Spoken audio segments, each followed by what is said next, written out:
Dictation start now.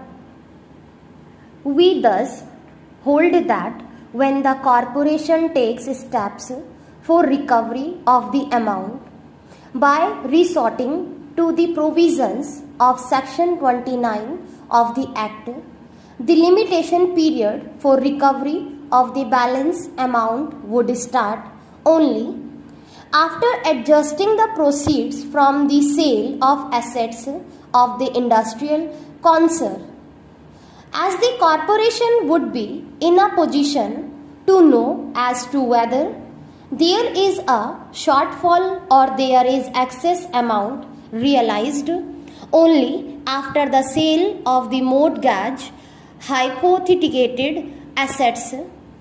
This is clear from the language of subsection 1 of section 29, which makes the position clear that where any industrial concern which is under a liability to the financial corporation under an agreement makes any default in repayment of any loan or advance or any installments thereof, or in meeting its obligations in relation to any guarantee given by the corporation or otherwise fails to comply with the terms of its agreement with the financial corporation, the financial corporation shall have the right to take over the management or possession or both of the industrial concern, as well as the right to transfer by way of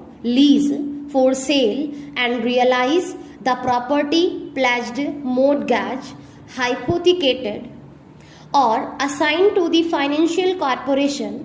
Even otherwise, it must be mentioned that the division bench was in error in stating that the right to personally recover the balance terminates after the expiry of 3 years. It must be remembered that the question of recovery of balance will only arise after the remedy in respect of the mortgage deed has first been exhausted. If a mortgage suit was to be filled, the period of limitation would be 12 years. In such a suit, a prayer can also be made for a personal decree on the sale proceeds being insufficient.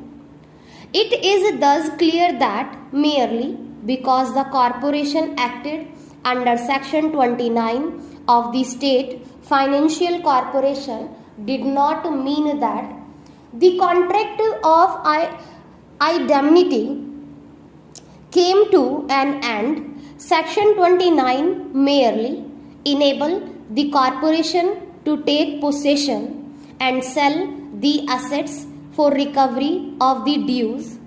Under the main contract, it may be that only the corporation taking action under Section 29 and on their taking possession, they became deemed owners. The right to claim for the balance arose under the contract of indemnity only when the sale proceeds were found to be insufficient. The right to sue on the contract of indemnity arose after the assets were sold. The present case would fall under Article 55 of the Limitation Act 1963, which corresponds to old Article 115 and 116 of the Old Limitation Act 1908. The right to sue on a contract of indemnity guarantee would arise when the contract is broken. Therefore, the period of limitation is to be counted from the date when the assets of the company were sold and not when the recall notice was given. The upshot of the aforesaid discussion is to held that the present appeal is bereft of any merits upholding the judgment of the High Court, we dismiss the instant appeal.